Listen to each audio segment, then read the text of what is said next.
بسم اللہ الرحمن الرحیم۔ تو بریک سے پہلے مختصر کعبۃ اللہ کے اوپر جو تبدیلیاں آئی ہیں تاریخ کے اندر، سیدنا آدم علیہ السلام سے لے کر آج تک تقریباً میجر جو تبدیلیاں آئی ہیں وہ آپ کے سامنے عرض کر چکا ہوں۔ صرف ایک آخری بات رہ گئی ہے، اور وہ یہ ہے کہ تقریباً 1692 کے اندر 1692 کے اندر ایک بڑا زبردست سیلاب آیا تھا، اور اس کی وجہ سے کعبۃ اللہ کی جو دیواریں ہیں وہ کلاپس ہو گئی تھی، وہ گر گئی تھی، اور اس کے بعد پھر چونکہ دولت عثمانیہ کے اندر مراد دا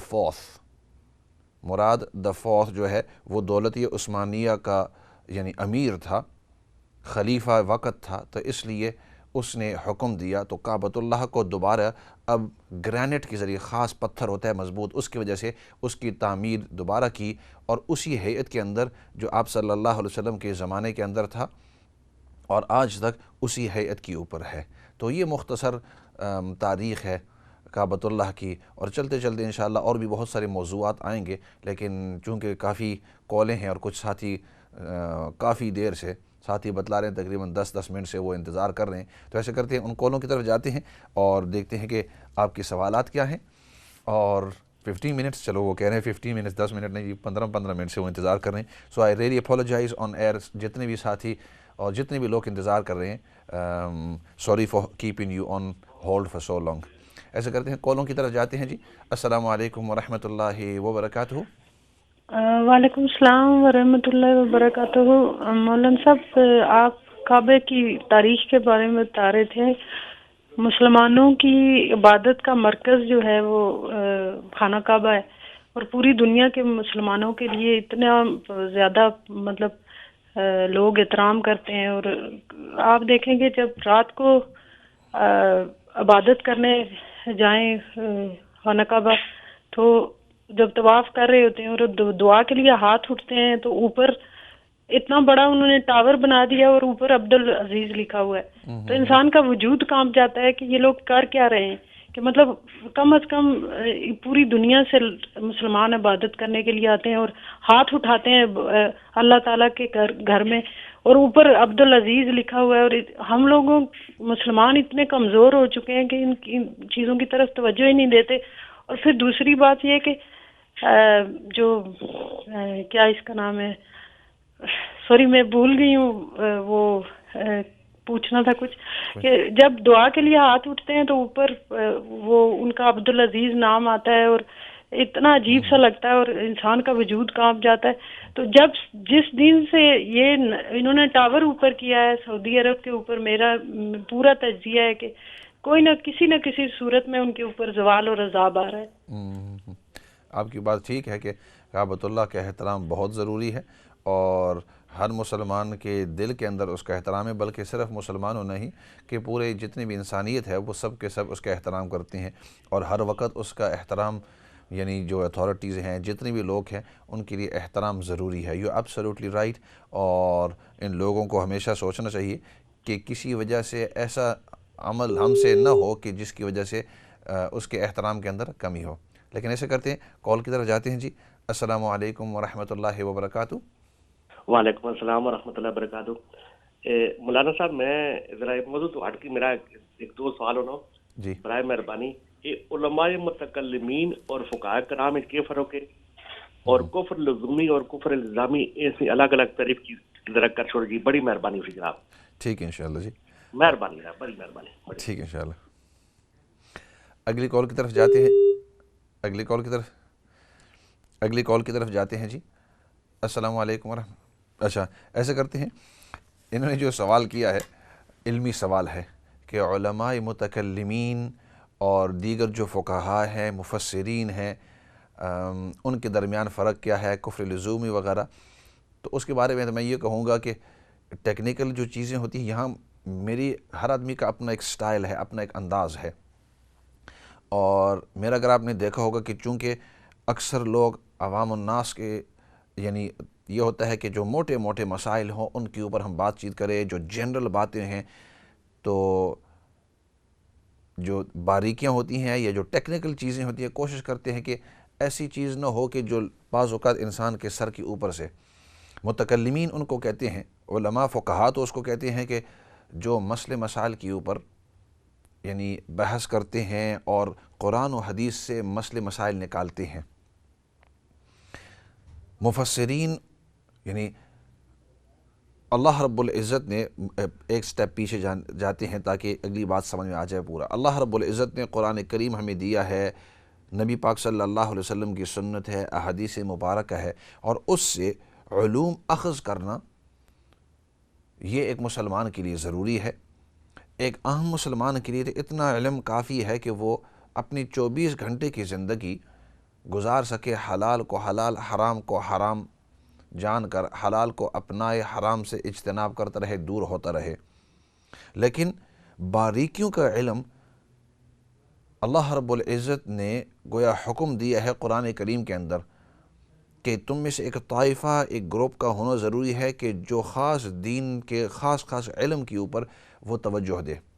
تو اسی کی وجہ سے اب بعض لوگوں کا ذوق یہ ہوتا ہے کہ میں قرآن کریم کی تفسیر کی طرف جاؤں. کچھ علماء ایسے ہوتے ہیں، کچھ علماء اللہ رب العزت نے ان کو یہ ملکہ دیا ہے کہ قرآن و حدیث کو دیکھ کر وہاں سے مسئلے مسائل کو نکالے. کچھ ایسے ہوتے ہیں کہ قرآن کریم کے خاص باریکیاں اس ہی کے اندر، کچھ لوگ ایسے ہیں، کچھ علماء کہ اللہ رب العزت نے ان کو ذہانت دی ہوئی ہے اور وہ منطق کو اور ادب کو اور فلسفہ کو، ان تمام چیزوں کو لے کر پھر اپنے عقائد وغیرہ اس سے اخذ کرتے ہیں اور پھر اس کو علماء متکلم کہتے ہیں بات چیت کرنا. اور وہ اس انداز کے اندر تو وہ یہ لاجک کو استعمال کر کے، فلسفہ کو استعمال کر کے، ان چیزوں کو استعمال کر کے پھر وہ یعنی اللہ رب العزت کے وجود اور باقی جو ہمارے عقائد ہیں ان کے اوپر وہ اپنے طور پر دلائل، اور بعض اوقات ان دلائل سے وہ نکل بھی جاتے ہیں. بعض اوقات تو ہمارے لیے اتنا کافی ہے کہ علماء تفسیر، علماء احادیث، علماء فقہ وغیرہ یہ ہمارے لیے سب سے اہم لوگ ہیں. ایسا کرتے ہیں اگلی کال کی طرف جاتے ہیں. جی السلام علیکم ورحمۃ اللہ وبرکاتہ. وعلیکم السلام ورحمۃ اللہ وبرکاتہ. اگر میں انگلش میں ایک سوال پوچھ سکتی ہوں؟ آپ پوچھ سکتے ہیں. جی ہاں بالکل. اچھا. Okay. My mom actually has a sleeping problem and she has medication. And she would just like to ask, is it possible, because she struggles to read Isha Salah and she generally just drops off and goes to sleep, and then she wakes up in the morning and she reads Qaza. She would like to know, is it possible to read Isha Salah with Maghrib Salah? I missed what you said in the middle. First part I understood when you said your mum, she has sleeping problems, and Yes. then something about Isha Salah, it was cut half in the middle. Okay, so is it possible, basically, can she read Maghrib and Isha together so that she doesn't miss her Isha namaz? Okay, was that your question? That's the question, Okay, yeah, because she quite often, due to her illness, she goes to sleep and her Isha Salah is missed. So Okay. she wakes up in the morning and does Qaza. Okay. So she would like to know, is it possible, can she read Maghrib and Isha together? And what advice could you give on that, please? And would you like me to answer in English or in Urdu? In Urdu, please. Thank you. That's fine. Okay, so keep listening. I will definitely answer that. آپ نے یہ گویا پوچھا.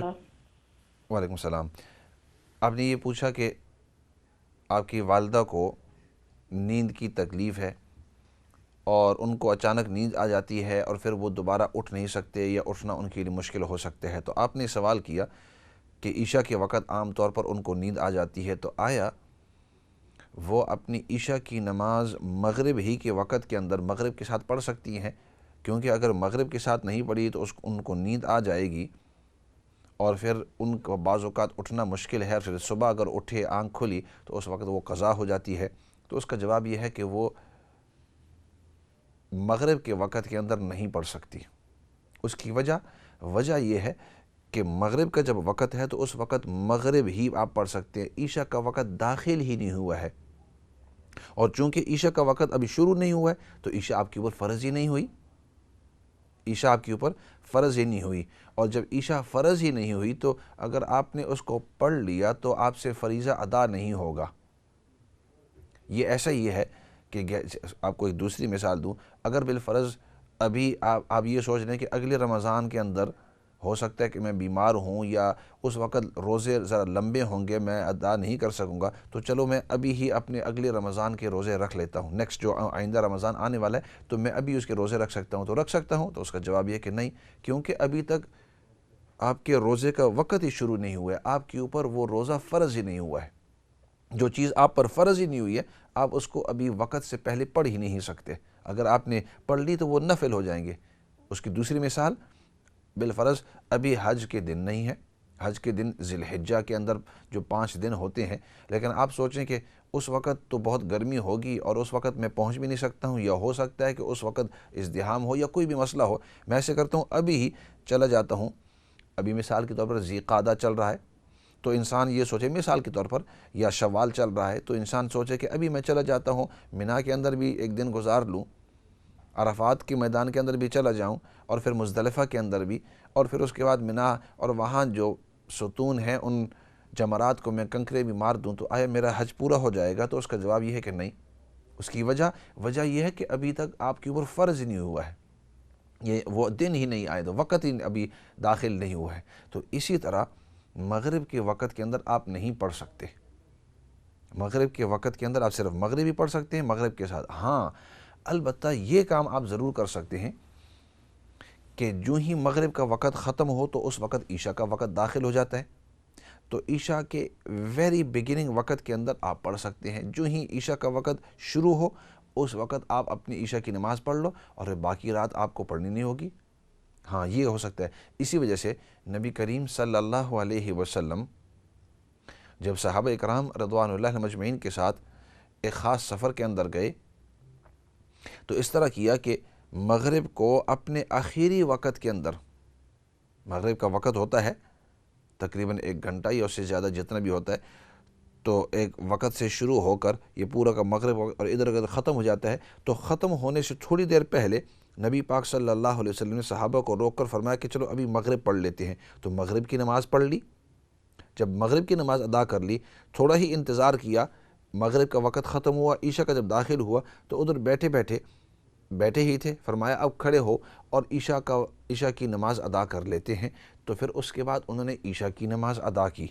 تو دیکھنے والا یہ سمجھتا ہے کہ گویا مغرب اور عشاء دونوں نمازوں کو نبی پاک صلی اللہ علیہ وسلم نے جمع کیا ہے، لیکن حقیقت کے اندر صحابی رضی اللہ عنہ فرماتے ہیں کہ آپ صلی اللہ علیہ وسلم نے دونوں نمازوں کو اس مغرب کے وقت کے اندر جمع نہیں کیا، بلکہ مغرب کو اپنے وقت کے اندر پڑھا اور عشاء کو اپنے وقت کے اندر پڑھا ہے، دونوں کو اپنے اپنے وقت کے اندر۔ So coming back to your question کہ آیا ہم مغرب کے وقت کے اندر عشاء کی نماز ادا کر سکتے ہیں، تو اس کا جواب یہ ہے کہ آپ مغرب کے وقت کے اندر مغرب ہی، عشاء کی وقت کے اندر عشاء ہی پڑھ سکتے ہیں۔ اگر بالفرض مجبوری کی وجہ سے، coming to your question، اگر مجبوری کی وجہ سے سو گئے، بیماری کی وجہ سے، تکلیف کی وجہ سے، اور وہ مس ہو گئی، رات کو اگر آنکھ کھل گئی تو اس وقت آپ پڑھ لو۔ اور اس قسم کے بیمار آدمی کو ہم یہ کہتے ہیں کہ آپ کو پتہ ہے کہ اب میری آنکھ لگ گئی اور میں سو گئی یا سو گیا تو دوبارہ میں اٹھ نہیں سکوں، تو اس کا پھر طریقہ یہ ہے کہ آپ کوئی نہ کوئی الارم کلاک وہاں رکھ لو کہ 12 بجے 1 بجے یا جتنے بجے میں رکھ لوں، تاکہ فجر کے وقت شروع ہونے سے پہلے میں اٹھ جاؤں، اپنی عشاء کی نماز بھی ادا کر لوں، تھوڑا دیر انتظار کر کے فجر بھی ادا کر لوں، پھر آپ سو جائیں۔ اس طرح بھی ہو سکتا ہے۔ تو یہ ایک حل کا طریقہ ہے۔ ایسے کرتے ہیں، کالیں آئی ہوئی ہیں تو ان کالوں کو بھی اٹینڈ کرتے ہیں۔ السلام علیکم ورحمۃ اللہ وبرکاتہ۔ وعلیکم السلام ورحمۃ اللہ وبرکاتہ۔ صاحب یہ ایک بہن نے مسئلہ بیان کیا اپنی امی کا کہ وہ عشاء وقت مطلب ان کو نیند آ جاتی، اٹھ نہیں سکتی، تو میرا بھی کچھ اس طرح کا مسئلہ ہے کہ میرے خون کی بہت کمی ہے، مجھے وہ ڈیزینس رہتا ہے، تو جیسے میں مغرب پڑھتی ہوں تو اس کے بعد میں قرآن تھوڑا سا پڑھ لیتی ہوں، پھر میں ایک اللہ کے نام تھوڑے سے پڑھ لیتی ہوں، تو اس کے بعد پھر میں اوبین کی نماز پڑھ لیتی ہوں، تو اس کے ساتھ ہی میں عشاء کی نماز پڑھ لیتی ہوں. کیا یہ طریقہ ٹھیک ہے؟ جی اور یہ پوچھا تھا کہ جو اشراق کی نماز کا ٹائم کتنے بجے شروع ہوتا ہے؟ 5 بجے ہوتا ہے کیونکہ میں ایز اے واکنگ میں رہتی ہوں, اور 5 بجے سے لے کے کتنے بجے تک ہوتا ہے؟ ٹھیک ہے جی. السلام علیکم. وعلیکم السلام. اس کالر سے پہلے ہی میں جو آپ کو بتلا رہا تھا, آپ نے بھی وہی سوال کیا ہے کہ اگر مغرب کے بعد میں اپنے نوافل وغیرہ پڑھ لوں اور جو قرآن کریم کی تلاوت ہے وہ بھی میں تھوڑے سے کر دوں, اس کے بعد میں ایسے کرتی ہوں. آپ نے یہ پوچھا کہ میں اپنی عشاء کی نماز پڑھ لیتی ہوں, تو آیا اس طرح صحیح ہے یا نہیں؟ تو وہ میں ابھی یہی کہہ رہا تھا کہ اس طرح صحیح نہیں ہے جب تک کہ عشاء کی نماز کا وقت داخل نہ ہو. آپ ضرور یہ دیکھیں, ٹائم ٹیبل آج کل مل جاتے ہیں انٹرنیٹ کے اوپر بھی, اور مساجد بھی آپ کو دے دیتے ہیں. آپ دیکھ لو کہ عشاء کا ٹائم کس وقت شروع ہوتا ہے, اور جس وقت وہ شروع ہوتا ہے اس سے پہلے آپ عشاء کی نماز نہیں پڑھ سکتے. جس وقت وہ شروع ہو جائے, جو ہی عشاء کا ٹائم شروع ہو جائے, اور خاصتاً پھر مستورات کے لیے سب سے بہترین وقت جو ہی شروع ہو جائے نماز کا, تو وہ سب سے بہترین وقت ہے. کیونکہ نبی کریم صلی اللہ علیہ وسلم سے کسی نے جب سوال کیا کہ افضل الاعمال کیا ہے, کہ اعمال میں سب سے بہترین کون سا عمل ہے, تو نبی کریم صلی اللہ علیہ وسلم نے فرمایا الصلاۃ فی اول وقتہا وفی روایت الصلاۃ فی میقاتہا.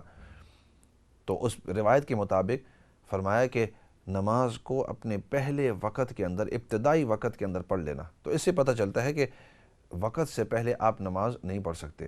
باقی آپ نے جو سوال کیا کہ عشاء کا وقت کس وقت داخل ہوتا ہے, یعنی مغرب کی کتنی دیر بعد, تو تقریباً گھنٹہ سوا گھنٹہ ہوتا ہے مختلف علاقوں کے لحاظ سے.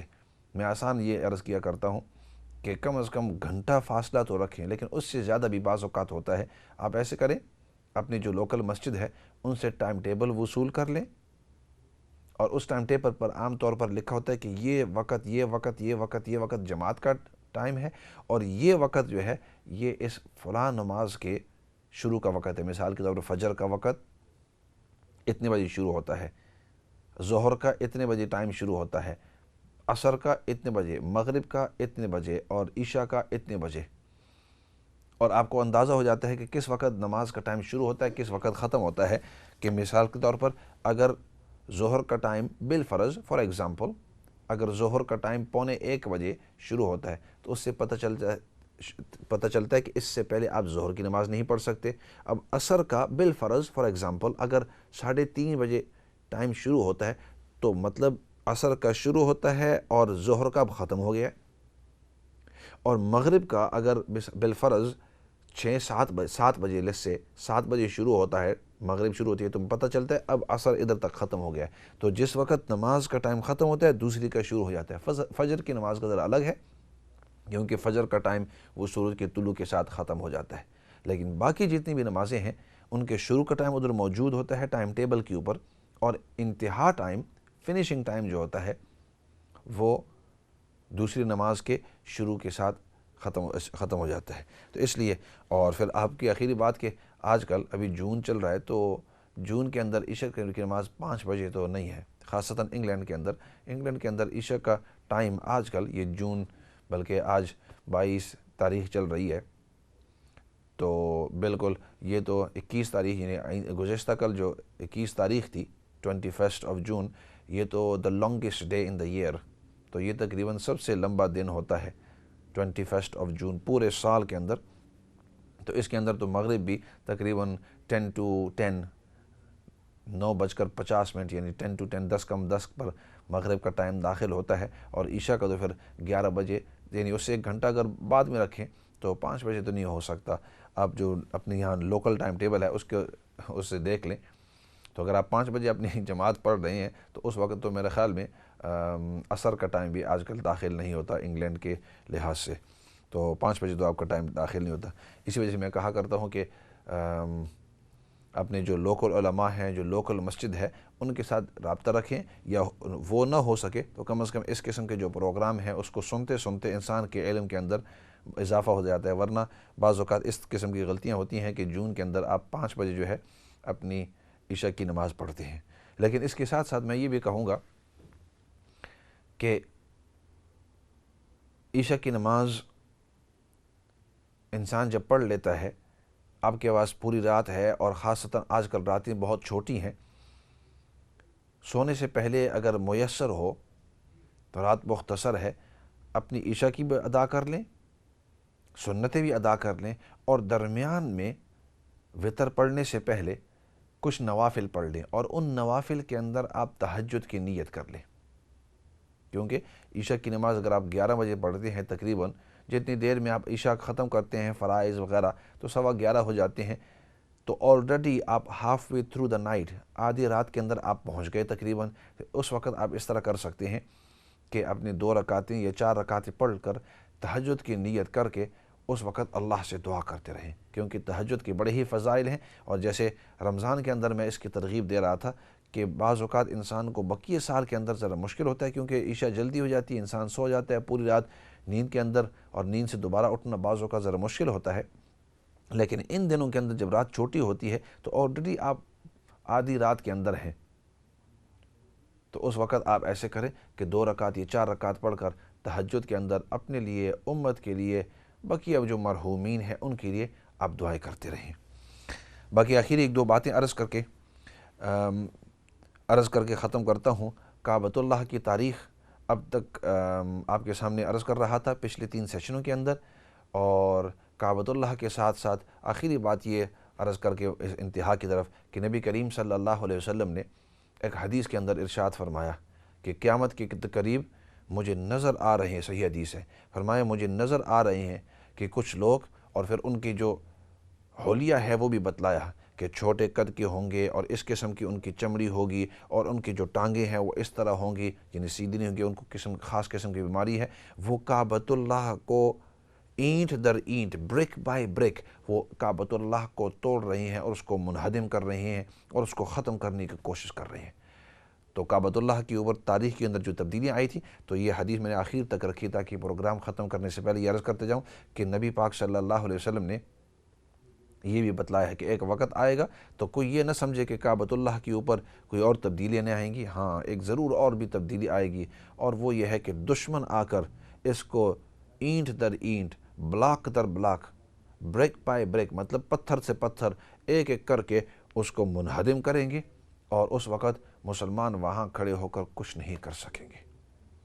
اسی کے ساتھ پروگرام کو ختم کرتے ہیں، اور دعا ہے کہ اللہ رب العزت مسلمانوں کی، اسلام کی حفاظت فرمائے، اللہ رب العزت ہم سب کو عزت احترام نصیب فرمائے، ذلت اور رسوائی سے ہم سب کی حفاظت فرمائے۔ اسی کے ساتھ پروگرام کو دعا کے ساتھ ختم کر لیتے ہیں۔ الحمدللہ رب العالمین، والصلاة والسلام علی سید الانبیاء والمرسلین محمد وعلی آلہ وصحبہ اجمعین۔ ربنا ظلمنا انفسنا وان لم تغفر لنا وترحمنا لنکونن من الخاسرین۔ اللہم ربنا اغفر لنا ولاخواننا الذین سبقونا بالایمان ولا تجعل فی قلوبنا غلا للذین آمنوا ربنا انک رؤوف الرحیم۔ یا رب العالمین، تو ہم سب کو دین کی صحیح سمجھ نصیب فرما، یا اللہ تو ہم سب کو دین پر استقامت نصیب فرما۔ یا رب العالمین، جتنے بھی بیمار ہیں، روحانی بیمار ہو، جسمانی بیمار ہو، یا رب العالمین سب کو شفا نصیب فرما۔ جتنے بھی پریشان حال ہیں سب کی پریشانیوں کو دور فرما۔ نبی پاک صلی اللہ علیہ وسلم نے جتنی بھی خیر کی دعائیں مانگی ہیں ان تمام کے اندر ہمیں بھی حصہ نصیب فرما، اور نبی پاک صلی اللہ علیہ وسلم نے جن چیزوں سے حفاظت اور پناہ مانگی ہے ان تمام چیزوں سے ہمیں بھی پناہ اور حفاظت نصیب فرما۔ اور سب سے بڑی بات، یا اللہ وہ تیری رضامندی ہے، یا اللہ تو ہم سب کو اپنی رضامندی نصیب فرما۔ سبحان ربک رب العزت عما یصفون وسلام علی المرسلین والحمد للہ رب العالمین برحمتک یا ارحم الراحمین۔ والسلام علیکم ورحمۃ اللہ وبرکاتہ۔